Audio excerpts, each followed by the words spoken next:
Nolotra ny arahaba tompoko tsy dia misy zavatra misongadina raha mahakasika ny toetry ny andro fa miaina ao anatin'ny vanim-potoana manasara taona hatrany isika, izany hoe mbola mifamadibadika ny andro mafana sy ny andro mangatsiaka. Amin'ny faran'ny herinandro kosa no tombanana azo vahana indray ny tsiko ny varatra azy, mahazatra moa dia azo orana ny morontsiraka afovoany atsinanana. Isy fidinany ihany koa ny maripana-ambony indrindra ho an'ny afovoan-tany sy ny ilany atsinanan'ny nosy manomboka amin'ny faran'ny herinandro. Ho an'ny mpanjono madinika aty morontsiraka ny fahatry melaka sy boeny dia entanina mba ho maila hatrany rehefa mivoaka ny ranomasina na tsy hivoaka ny ranomasina mihitsy aloha hatramin'ny rampitso, satria andrivotra ny andro amin'ny ankapobeny manodidina amin'ny 30 ka hatramin'ny 70 kilometatra isan'ora ny hamafin'izay rivotra izay. Mba hisoroana ny loza mety hisy eo dia arao atsakany sy andavany foana ny toromarika omeny ny manavahefana eny fotony. Raha ny vinan'ny toetry ny andro ho amin'ny rampitso maraina nijerena amin'ny antsipriany dia andrahoana na andrahoana amin'ny tsitokotoko ny morontsiraka ny fahatry Sofia sy manodidina Samborano, atorak'izay ihany koa ny morontsiraka ny faritra Atsinanana ary ny morontsiraka atsimon'ny nosy. Ibahan-toerana kokoa ingaby masoandro any amin'ny faritra hafa aorian'ny zavona na zavotany vao maraina ho an'ny afovoan-tany iray manontolo.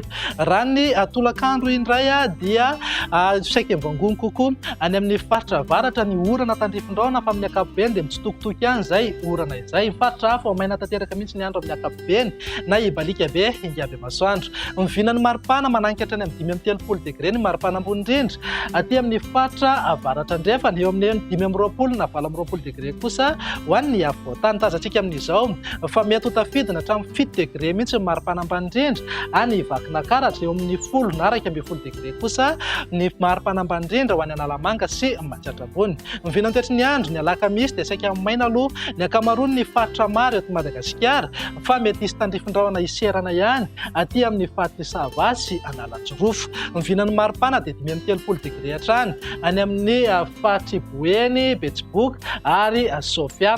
4 ka hatramin'ny 20 degré kosa maripana ambony indrindra ho an'ny faritra anatiny. Mivinan'ny toetry ny andro ny zomary dia mahazo vahana tsikelikely hiaty eo ny tsiko ny alizay ka mahazo orana malefaka somary miatoato ny aty amin'ny morontsiraka Atsinanana, andrahoana na andrahoana amin'ny tsitokotoko. Mety hisy ihany ny erikerika manify any antsefatsefany eny ho an'ny ilany atsinanana ny afovoan-tany mihazo ny aloatra mangoro, ny faritra Vatovavy, Fitovinany ary Atsimo Atsinanana. Ny faritra hafa ho maina tanteraka mihitsy ny andro amin'ny ankapobeny na ibahan-toerana kokoa ingaby masoandro, indrindra moa ny aty amin'ny ilany andrefany Madagasikara. Manodidina Samborano moa dia mety hisy tandrifindraona iserana ihany indrindra ny alina.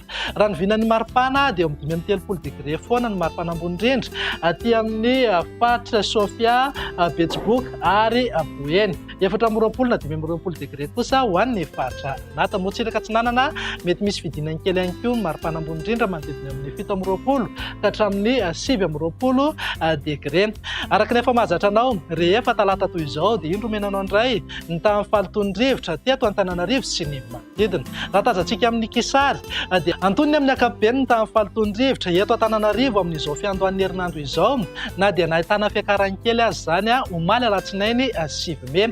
Saika ambonin'ny fetran'ny OMS avokoa ny rehetra voaray. Raha ny mandrafitra ny toetry ny andro ao anatin'ny 3 andro avy jerena dia vinavinaina hijanona amin'ny antonony hatrany amin'ny ankapobeny ny tamin'ny falitony rivotra eto Antananarivo sy ny manodidina. Dia izay indray vinan'ny toetry ny andro ato anatin'ny 3 andro avy manome fotoananao ho amin'ny manaraka indray. Veloma tompoko.